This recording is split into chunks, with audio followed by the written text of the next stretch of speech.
Bismillah wa salatu salam ala rasulillah. Assalamu alaikum and welcome to the Middle West podcast. Dear viewers, you are with me, Abdul Sami. You said viewers again. Nobody's viewing. They're just listening. Can I carry on, please? Welcome, and I am your host, Abdul Sami, the promoted host. While we have, and I have with me our demoted former host, Thaqib Musa. Clearly disgruntled. Assalamu alaikum. And also with us we have our guest / guest host / the legend, Jahangir Badar, also known as the Qari. Sounds like there's been a coup here. They've tried it a couple of times, but you know, I always come back swinging. Listen. It's like Egypt. You'll last a year and then you'll be gone. Me and Asad have decided to promote Jahangir as a guest host, not just a normal guest. And if he can give us the time of day, it'd be great. Inshallah. And Thaqib, this is where you're staying, basically. I don't mind. You know what? I don't mind at all. Anywho, so moving on. Alhamdulillah, we have our esteemed guest, and so we just want to kind of know more about you and introduce yourself to the listeners. All right. Assalamu alaikum, everyone. My name is Jahangir from Manchester. We are actually here now at Khizra Mosque, probably the best mosque in the country, mashallah. In the north of the country? In the whole country. Actually, in the north of the country, but the north is only that which actually matters. So, do you count Birmingham? Well, I know Abdul Sami probably counts Birmingham as north as well because these Londoners and. We're in the north, so the north is the north. The north is the okay. Irrelevant. Anywho, London's in my bad books right now because of the. Ouch. Let's move on. Moving on swiftly. So yeah, what do you want to know specifically?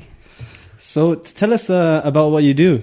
Tell us about what got you involved, and mashallah, you're part of one of the partner organizations behind this podcast, UKM Youth.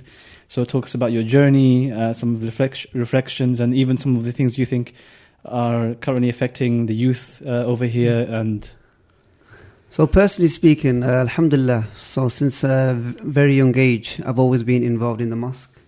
That is primarily due to my father being an imam. So I've always had that attachment, that affinity with the masjid.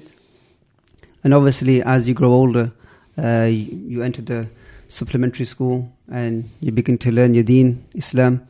And I was entered into the Hifz class. And I think by the age of 12, 13, I actually completed my Hifz. Mashallah. And then I continued with school, college. After college, I actually took a gap year and I went to Egypt. This was actually just after the revolution. So I went at the end of 2011. Oh, nice. Mashallah. Yeah, so I went in November. So it was a couple of months afterwards.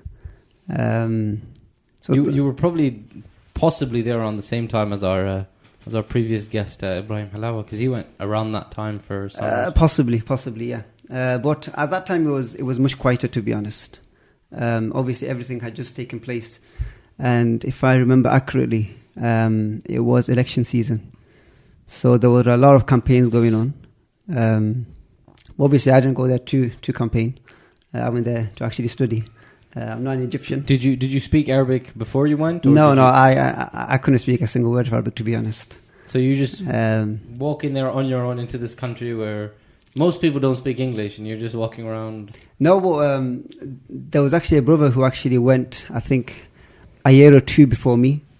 So he hooked me up with his teacher, and his teacher knew some English, and he could communicate in English. So he managed to sort out a lot of the things for me. So he made everything very easy, alhamdulillah. So I was there for like about 6-7 months. Mashallah, that's a long time. Yeah. So obviously it was a gap year, so I wanted to make the most of it. Fair enough. Exactly. I think you must have been the very first few people, because now it's becoming a trend. A lot of people during the summers, or even if they're taking gap year as well, a lot of young people are now starting to go to Egypt, and I guess you guys are probably the very first few people of having this, starting this trend of going to Egypt to learn Arabic. I wouldn't say the first, because I'll be honest, when I went there were a lot of students there. And I mean from all over the world. There were British students, American, Canadian, from Russia, from Chechnya, from Africa. And I think that was one of the most beautiful aspects of it, to be honest, to just be able to see all of these students who are there for the exact same purpose as you. So that was definitely an experience. And obviously I focused my studies on Arabic and the Quran itself. And then I came back and I went to university, completed university, got my degree, following which I went into teaching. So I did a PGCE, which was also a very interesting experience. It is difficult. And then now, at the moment, I'm in and out of teaching. So your PGCE, you said it's... well, I had a couple questions. First one was, were you Hafidh before you went to Egypt? Oh, yeah. So I had completed my Hifz, and the purpose of going to Egypt was to actually try and take my studies to the next level. And so try tajweed and exactly. Ijaza and that kind of thing. Yes. So what I studied there specifically was Hafs, Shu'ba and Warsh as well, from my teacher. And obviously then I also started studying Arabic as well. So these are 3 narrations of reading the Quran, and then the Ijaza is the permission to teach. So so the Ijaza is basically a teacher who is connected to the chain that goes all the way back to the Prophet ﷺ. And you recite to him and he checks your recitation. And if he approves of it, then he will give you a license and say, you know what, you are reading as I'm reading, as my teacher was reading, technically as the Messenger ﷺ taught his companions. And usually it's a difficult kind of process. For example, I know people who've had to be within one sitting. You have to recite from front to back in one sitting. No, within one sitting. No, I think to be honest, within one sitting, I've not really heard of anyone who's said that as a condition that you have to read it within one sitting.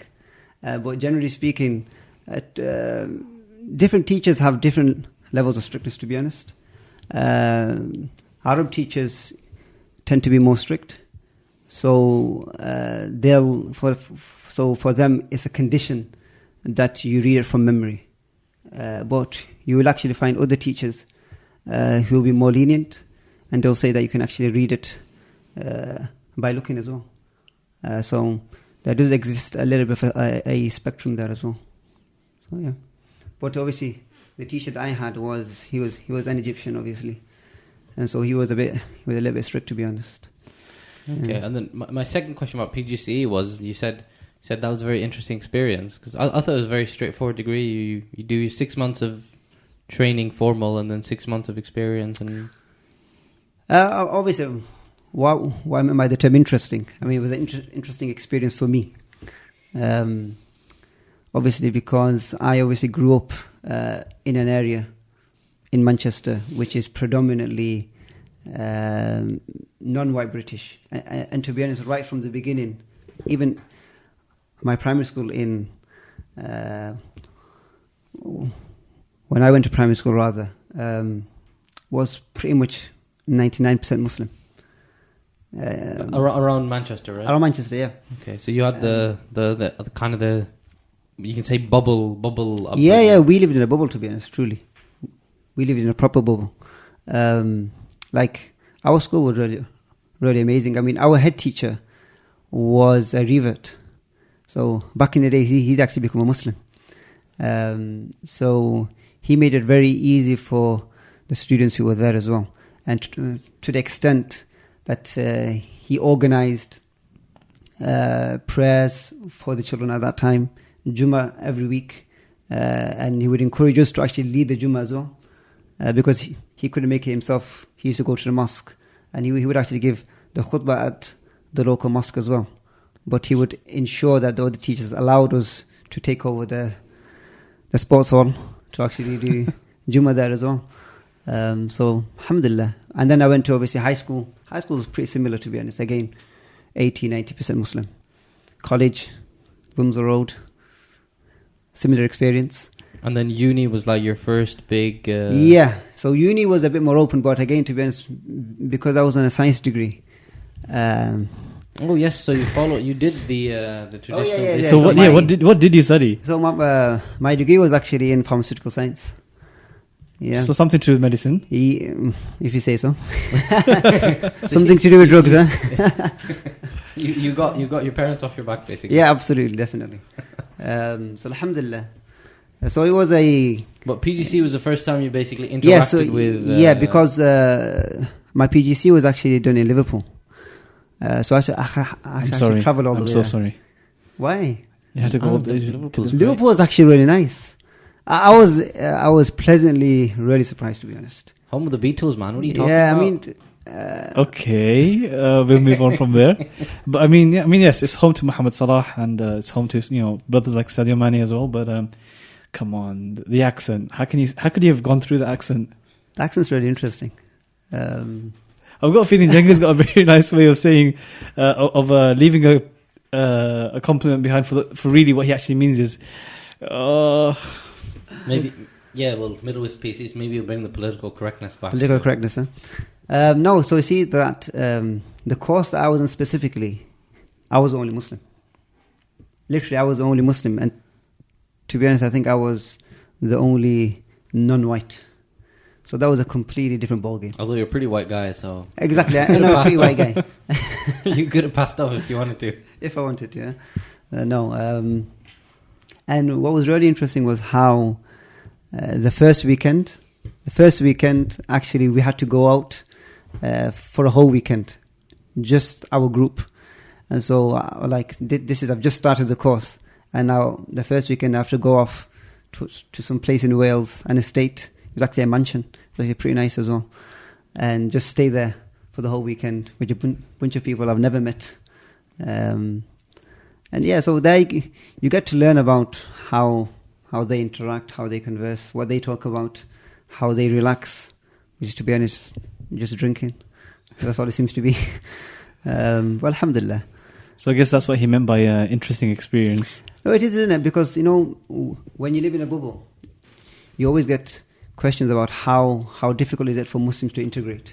And now, if you're in a situation at work where you're the only Muslim, and so it's the element of how to be a confident Muslim in such a scenario. I think I grew a new appreciation for that. Understand? Because when you're in that situation, when you're the only Muslim, and 99% of them have probably never ever met a Muslim before, and now being able to obviously you are the ambassador, literally. Their impression of a Muslim is you. And how you behave, etc. So yeah, and then the two schools, obviously the PGC is split between your time at university, where they teach you the theory, etc., and the practical experience, which is where they throw you into the deep end, to be honest, where they just put you into a school, and you have mentors at that school, and you start teaching slowly. So maybe you'll take 1 lesson, 2 lessons, and then you increase the amount of lessons that you take until, but by the end of the course, you probably start taking about 80% of the lessons. And both of those schools were actually based in St. Helens. City Helens? St. Helens. Where? St. Helens. It's the north. Okay, so you like some little town. It's somewhere in England. Yeah, it's some town just above Liverpool. Okay, in England, yeah. Yes, it's in England. Cool. Right, so as soon as Liverpool and Scotland starts for you, this guy. No. But the thing is also for him, soon as Birmingham and Scotland starts, isn't it?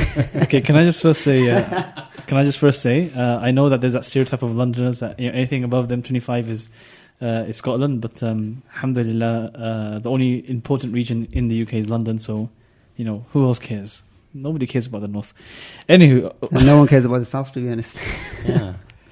Your water's undrinkable, traffic's horrible. Yeah, what's that about? What are you about? We have the best. What's the taste of water? We have the best water in the world. No, you don't. Yes, we do. No, you know what we should do? We should have a survey somehow, if you can, for our listeners. Who does the best water? Is it the south or is it the north? Is it London or is it Birmingham or is it Manchester? Yeah, sure. We could check and you'd lose. So come on, man. Yeah. Our water is so amazing. We even filter it to make it even more amazing. All right. Okay. I had kind of another question of how you kind of you studied the science degree, pharmaceutical science. Was that kind of a why did you go into PGC after? Did you know when you started your degree that you were going to go into teaching? Yeah, pretty much, to be honest. I mean, my elder sister is actually a teacher as well, and my younger sister is also a teacher. So we kind of teaching family trait. It was actually really interesting. I had one teacher of mine who was who actually look up to as a mentor, and he was talking to me and he asked me, "What are you doing now?" And I said to him, "Oh, I'm going into teaching." And he goes, "To be honest, that's the best profession to go into." And I go, "Why?" He goes, "Because the Prophet ﷺ, he said, "Bu'ithtu mu'alliman." He said, "I was sent as a teacher." So he goes, if you can understand the science of teaching and actually be able to implement that, okay, then you can bring that to the element of the deen as well and really teach the deen to a high standard. So I think I've chosen the right route, to be honest. Alhamdulillah. Alhamdulillah. And now you're teaching at an Islamic school as well, right? So I teach at a supplementary school, to be honest. Yeah, and I also teach at state schools. Okay. So as supplementary schools, I teach Quran, fiqh, hadith, etc. So supplementary school is like you're based out of a mosque. Based out of a mosque, exactly. Yeah. Yes. Okay. Okay. And are you primary or secondary? Secondary. Oof. Yes. We have to ask you this: beating. Are you on the hype? Do you go around whacking kids? Beating is illegal. Okay. No, you know what it is. That's what we have to ask you.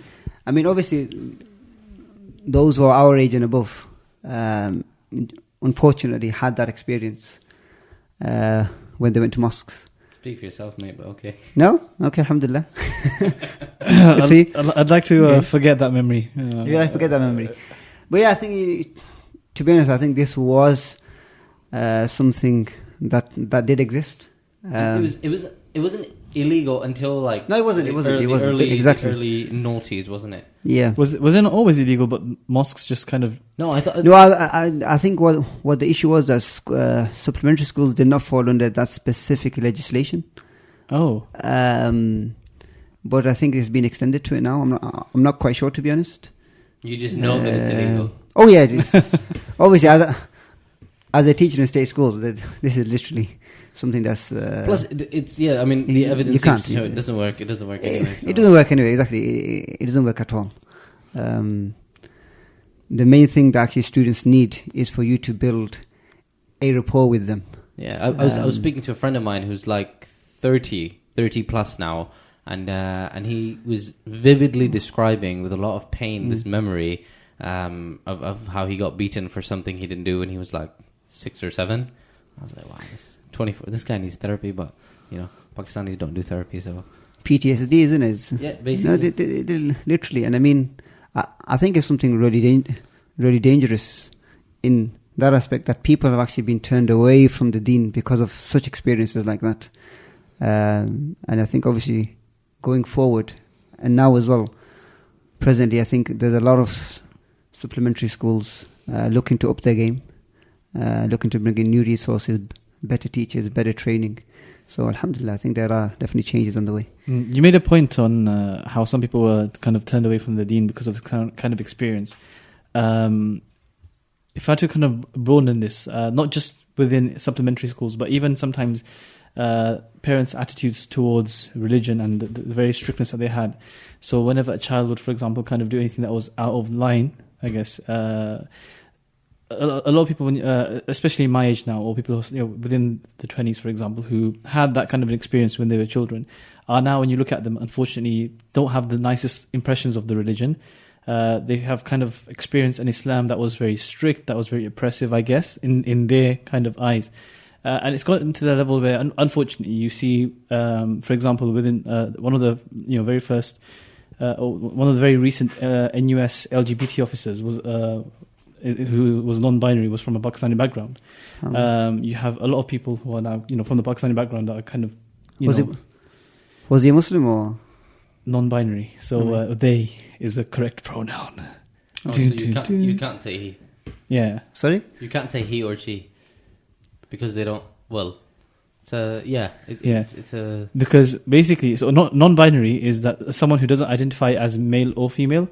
They can sometimes identify as both or other or something like that because they feel, I guess it's a type of kind of gender fluidity, and I'm so sorry we're going away from the topic. But yeah, it goes back. So my main point I was trying to throw at you was that would you say that it's because of this kind of reasoning, the fact that, the way the deen was presented to them was so restricted and so, I guess, oppressive to them that, it's kind of led to them to go this path. Potentially. Obviously, if anyone has a distorted interpretation or a perception of the deen, then it will go against that person's fitrah. And so he might take that to mean that the deen itself is wrong, but is actually what his parents taught him, or how they dealt with him. The strictness element that they talked about is really fascinating, because you see, as parents who maybe came from Pakistan, India, etc., who didn't really have a good understanding of the deen, a lot of culture came into that.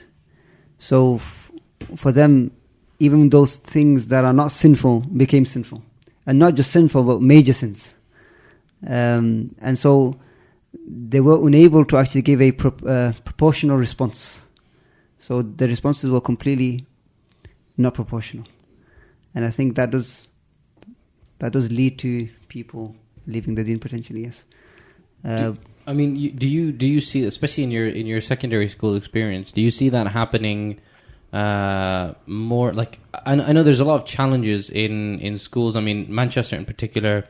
There was a case recently of this I think sister named Shukri. I don't know if she was Somali, I believe, but she was from there, and she migrated a few years ago, and she was getting bullied in school, and the bullying seemed to be of a religious nature, and she was found drowned and passed away. Now, I know this is a open court case, but initially the police said that she jumped into the lake to cool off or something. And do you see a lot of these type of challenges of Islam versus not, like Muslims versus non-Muslims, that kind of some of the toxicity we see on a national level? Do you see that playing out in your school? Or personally, in my experience, I've not really seen it that much. Okay, let me give you an example. I mean, when I was doing my PGCE, that was the year in which the bombing happened in Manchester. 2005. Ariana Grande bombing. Yes. Okay. I was like, how can you be that old? I was thinking. No. So it was the Manchester one, and then I think in the same year you had Grenfell, you had the London attacks as well. Yeah. That year was crazy. There's so many things happening, and the school I was at that moment was, as I mentioned before, pretty much all white. But that did give an opportunity for many students to ask questions.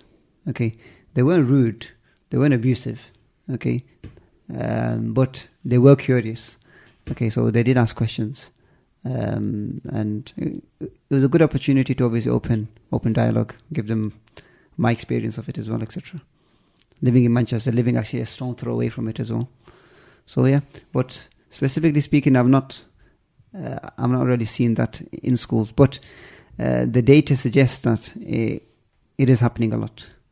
And I think that could be one of the reasons. I mean, I know that some people have genuine traumatizing experiences that cause them to leave Muslims, but the coverage on Muslims, and you can say to an extent the actions of a very small group of Muslims are so bad that it makes people want to dissociate away from it. So they want to have anything to do with people who howled. Who yeah, you know what the issue is that whenever we talk about Islam and we talk to people about Islam, what we say to them is, look at Islam, don't look at the Muslims. That's a cop-out. That's a complete cop-out. Okay? Because Islam is meant to be something that transforms the people. That's what's really amazing about it. It brings a whole transformation in a person's life. So yet, when we have new Muslims come, the first thing, or one of the first things that we say to them is that don't look at Muslims. Okay? And which is a complete shame. Okay, that even though we see this message to be the truth, to be the greatest thing ever, we have not embodied it at all. Such that now we actually have to warn people from Muslims. So I think until we rectify that affair, we will continue having these issues, that people are leaving the deen. And what I've read is that there are certain statistics which actually show that one of the major reasons why people leave the deen is because of the actions of Muslims. Because what they say and what they do does not match the message in the Quran and in the Sunnah of the Messenger sallallahu alaihi wasallam. It's not evolution, it's not science. People really don't leave for them reasons. People actually leave because of what they see. Like, I don't want to be associated with that. If that means being a Muslim, I'd rather not be a Muslim. So it does really come down to what you do and what you say. And I think this is lost on many people. Just as by your actions people can come to the deen, by your actions people will go away from the deen. How do you see the rectification happening? And it's a lot in terms of, I think one of the things you mentioned is just having the opportunity to ask questions, but I think a large section of the Muslim community, for whatever reasons, a lot of them economic, a lot of them comfort-based, tend to live in these isolated little bubbles. And what do you think is the solution to rectify this? See, I think the solution is being able to give priority. Okay, prioritize what's most important. Okay, information is not important. Okay, see, at the moment Muslims think we need our children to consume as much information as possible. How many ayats can they memorize? Okay, even though they don't know the meaning. How many hadiths can they memorize? How many du'as can they memorize? Okay, there seems to be a huge emphasis on memorization, but there's not that much emphasis on character itself. Character development. Okay, does my child lie? Okay, is my child hardworking? Is he courteous? Is he well mannered? These things don't really appear on the radar of many parents. Okay, so when parents come in to speak to teachers, how many parents will ask that question? Okay, that is my child courteous? They're more interested in, okay, what grade did my child get? Okay, he got an A. I don't care if he messes about in the class. I don't care if he's rude. As long as he's got an A, he's got an A. Okay, so I think that mindset actually needs to change, and parents need to really take a responsibility with regards to their children. Okay, because the primary responsibility of parents is to educate their children, and I think this is where most, if not many of the parents have just lost it completely, where they've now outsourced everything to either the state or the mosque. Okay, so what I like to say is that parents nowadays are basically glorified landlords and butlers. Literally, they're just there at home. The child lives in the house, and they feed the child, they clothe the child, but that's about it. That is the extent of their interaction with their children. Everything else, where does this child get their values from, their principles from, their morals from, is outsourced. The state will do it, school will do it, the mosque will do it, the imam will do it, the teachers will do it, but not us. So I think until and unless parents wake up, because obviously, in the Quran we have that ayah, Ya ayyuhalladhina amanu qu anfusakum wa ahlikum nara. O you who have believed, save yourselves and your families from Jahannam. This is a command to the father, to the head of the household. That's his duty. That's not a duty that I've given him or you've given him. That's a duty Allah has given him. Yet, a lot of parents, unfortunately, don't say it that way. And I actually remember having a conversation with a parent who actually came in. And he comes to me and he says, my son, he doesn't pray on time. He doesn't pray regularly. I was like, okay, I'll speak to him. He goes, okay, I've told you, now this is your responsibility. I'm looking at him thinking, no, that's your responsibility. So he felt like, because he told me, that now it was my duty to ensure that his son prays. It's not his duty anymore. He's passed on the book. So this is the prevailing mentality of parents. So when you have that situation, it's very difficult to change. I think there's a very brief period of time. So when I was at university, I was teaching in the evening madrasa, And I kind of resonate that same kind of experience where when I first joined this madrasa, I had these bunch of kids. Not many of them were like, able to kind of comprehend or know what they were talking about. It was just one of those typical ones where they can read the Qaida, after that they go into Juz' Amma, and after that go into the Quran, and even if they can't even read it properly, just skim through quickly, and maybe one or two different books on Aqidah or Hadith or something like that. And when I came in, I wanted to kind of, first and foremost, the issue, the aspect of rapport you were talking about, making sure that you build a connection with every single student of yours. Alhamdulillah, the class was very small. It was like 10 kids, which is like the perfect number, I think, 10 to 15. Yeah, 10 to 15. And it's a nice number. So I was able to kind of build a connection with some of the students. Some of them, unfortunately, were like, somehow, I don't know, how the previous teacher made them, skip lessons and pass them on to the next lesson or something like that.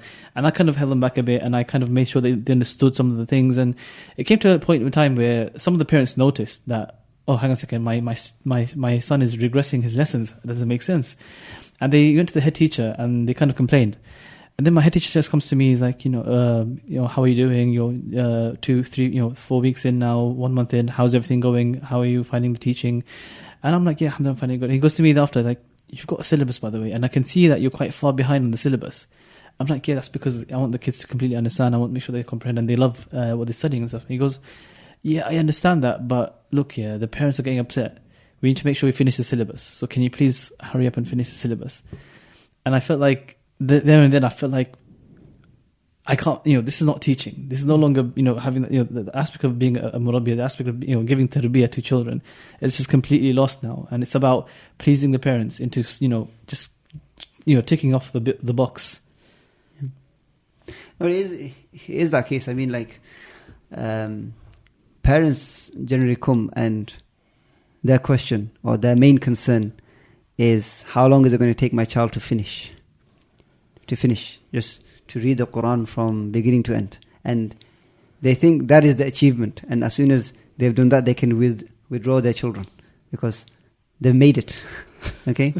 And to be honest, this mentality exists everywhere, to be honest. Of as soon as people want to start something, the first thing that they ask is, when is it going to finish? So when they start a degree, how long is the degree? When they go on a course, how long is this course? When is it going to finish? I always get people coming to me, I want to do hifz. How long will it take me? It doesn't matter how long it takes you. Okay? It matters is, when are you going to get started? Okay? Whether you finish or not, that doesn't even matter.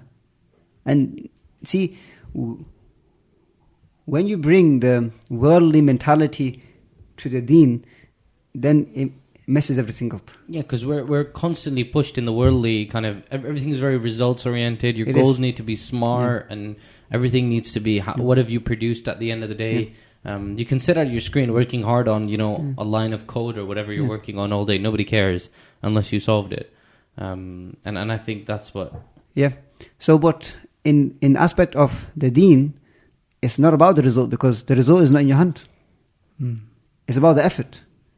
And if you spend your time trying to memorize the Quran, for example, and let's say you don't finish, but you meet Allah subhanahu wa ta'ala in that condition that you can say, "Wallah, I was trying to memorize the Quran," you succeeded. Rather than saying, "I thought it was going to take 3 years, it didn't take 3 years, it took too long, so I stopped." That's not much of an answer, is it? So I think really there has to be a focus on changing mentality of what is the purpose, what is the vision, what do we want to achieve, and trying to get that to the general public, the general Muslim masses. And that's the difficulty. All right, Jazakallah khair. I wanted to ask you also about Khizra, because I know you mentioned that that it's more than just a mosque. I was looking at the because we're in Khizra today in Manchester, and I was walking in and I could see their annual report, and on the top of it said, "We're not just a mosque, but we're the center of the community." And what kind of things does Khizra do that are you think different to other mosques? Everything. To be honest, I mean, alhamdulillah, this mosque, it provides so many services, so many facilities. that, to be honest, you won't find generally in any other mosque. They place a huge emphasis on the youth as well, to be honest. So there's so many activities. I think literally every single day there's something on for the youth. Okay, ranging from the supplementary school to scouts, to youth clubs, to football, and trips, etc. Like there's so much going on. Is this stuff for boys and girls? Boys and girls all the way, yes, absolutely. At the end of the day, the population is split 50-50. Yeah. I mean, I've seen in masajid, for example, Leicester in particular, where I've seen like huge mosques with so much space and there's no women's area, and you're like, we have this much. We're in Manchester. We're not in Leicester. No, to be honest, such mosques do exist, unfortunately. But I'm sure the mosques that come under UKM specifically. A brand placement there. Just putting that Coke bottle like right in front of the camera. Yeah, alhamdulillah. No, they all have facilities for women, and they always encourage women to come forward and to play their part as well. Can I just say to viewers in Leicester, we still love you, even though Jahangir basically just said that we're not in Leicester. I mean, your food. To be honest, I've never been to Leicester, so you need to go check out the food. The food's great. Mashallah. Yeah, it's all right. We've got food in Manchester as well, by the way. just come to London for everything. So what else? So how does the Khizra Mosque structure? Like, do they have a full-time imam? I'm assuming. Do they have full-time counselors? Any kind of full-time women's counselor or something like that? Is there a committee that's full-time? Full-time committee? I don't know. Like, are there people who work full-time? Something? No. Like that? So what we generally do is we bring in people for specific things that are needed, and what we try to do is work closely with other agencies who can provide them specific expertise. So, for example, if we need to teach English, okay, because let's say within the Muslim population, obviously there's a lot of people who can't speak English, who can't access the language, and therefore they have a difficulty taking their children to school, etc. So now we'll bring in people or external agencies to provide that service for them. Similarly, like obviously, and the mosque pays for this. Yeah, within the mosque is covered, inshallah. Yeah, that was a bit of a shifty. It's covered. In no, because obviously because we have partners with different organizations. That's so, like when you get a warranty, they're like, yeah, inshallah. Collaboration, inshallah. Yeah. But also, do you have so what kind of like, do you guys have any counseling stuff? Do you guys Yeah, so we have youth circles where we specifically focus on the youth. Okay, so we have a youth mentorship program, okay, where we aim to build the leaders of tomorrow. Okay, literally. So we will go through with them everything. You say literally, so you're going to build them from scratch, like from scratch. Literally, put them together. Clay and mortar, or when they come to us, they know nothing. That's what I mean. Okay, and inshallah, by the time they leave, they're well equipped to deal with the world. Like me, better than me, inshallah. Better than me. How do you guys decide on like your khutbahs, your topics? I'm assuming it's all in English. Yeah. We cover it in Urdu and English because we still have a sizable population of Urdu-speaking individuals as well. So what kind of I've been to a couple of like I went to a masjid in Birmingham where what they did was they had the top floor where there was a guy sitting there with a headset on and he was doing a live translation, and so we were getting English on the top floor and then Urdu on the bottom floor, and I was just like, this shows how big the divide in our community. Do you not think that we should just switch completely to English and people need to... Personally, I think it's something that's very organic. It has to be organic. Because you have to reflect whatever your audience is.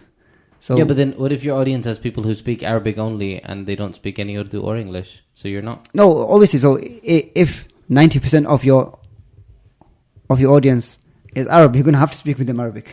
You don't have an option because the whole point of the talks and the khutbahs, etc., is to get the point across. If you're speaking in a language that people don't understand, So what's the point in that? What's your primary? And again, I think there's an age thing to this as well. Is that a There lot is, of the there older generation are and a lot of the older generation tend to be involved in the mosque more. But what's your kind of primary? So the khatib speaks in English, and then there's speaks in Urdu and then in English. So we do two. So it's the same guy, but he does both. No, two people. Okay, Two people generally do it. And how? Okay. But you guys do the So the khutbah itself is all Arabic. So exactly. Okay. So we still hold to the traditional model. Huh? Yeah. Nice. Okay. But at least people are covered in that sense. No, exactly. So that seems to be at the moment the best way to cover all bases. But personally, I in the next 5 to 10 years, I'll go all English, because that's the way it's going to change eventually. Yeah. And how do you see your kind of your mosque membership in and this one thing that I've noticed around is that generally, like, especially for your normal 5 times a day, especially Fajr, Dhuhr on a weekday, things like that, you tend to have predominantly old people. The kids don't show up. The youth especially don't show up. But even, I mean, young people you can understand because they're at work or something. But no, I think, to be honest, if you come here for any salah, you'll get a good mix, a good range of ages.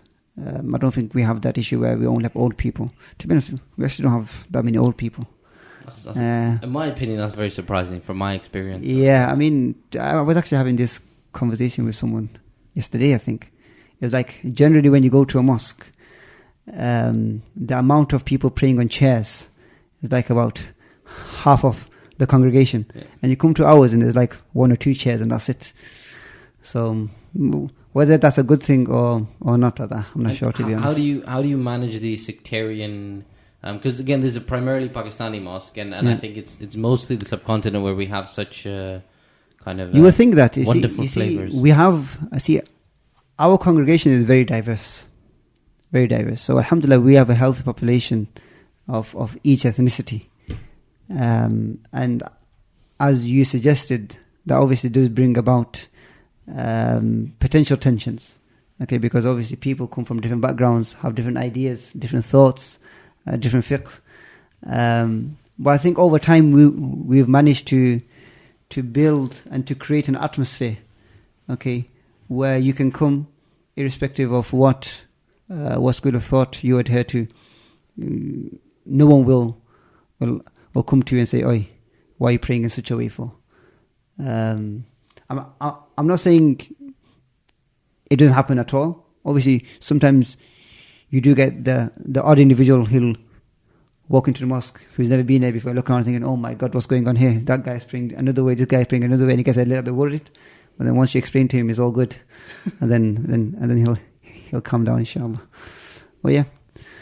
So our policy is always to be non-sectarian, and to be honest, I think largely we've succeeded in that, to the extent that I even know people who are Shia who will come and pray here, who will actually send their children here as well to actually study. So yeah. Just on the topic of mosques, 2 very quick questions. This one, both related to the youth. How engaged are the youth, for example, within the masjid and contributing to the masjid? So not just being participants in events, but actually helping towards, building the masjid into achieving its vision and its purpose. And we don't mean just you, because you're a youth, but you're not youthful enough. I'm not youthful enough now. I feel old. You've got a... I've got white hair, isn't it? That's fine. Exactly. I was just going to point that out. And the receding hairline as well. But no, but yeah, so the first question was just how generally active are the youth in that? And if they're not, what kind of, advice would you be able to kind of give the youth to make sure that they are connected to the masjids and they are kind of contributing to the mosque?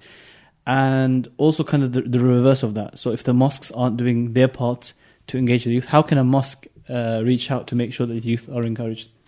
Yeah, I mean, just to take the second question first. UKM,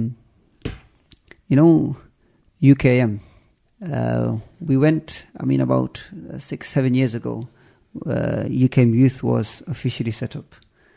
mashallah. So you guys are relatively young as a youth department. Under that specific branding, yes. Okay.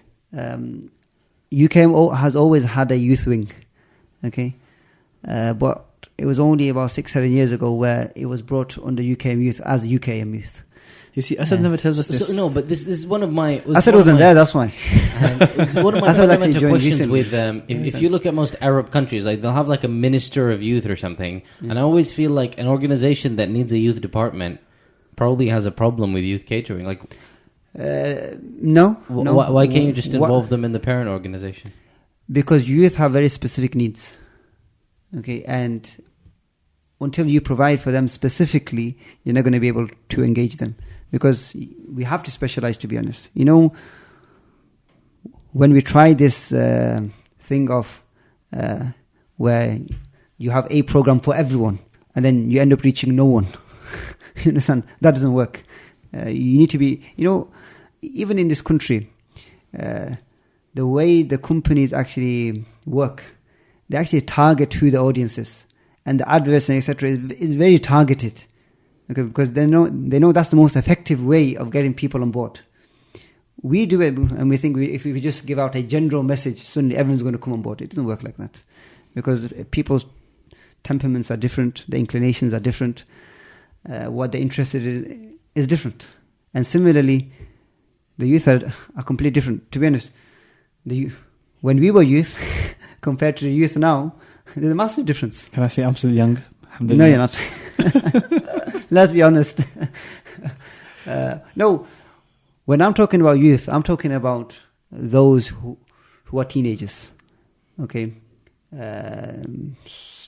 starting from 12, 13 onwards to early 20s. How old are you now? 20. I just turned 25. Oh, you missed it. How did you missed it. Forget how old you're not youth anymore. No, I struggle. I struggle with saying 25. I'm like 24, you struggle with numbers, yeah. 24. No, but you see, so that age group is always changing. See, what we used to do at that age, nowadays they do something completely different, and in a couple of years' time they're going to be something completely different.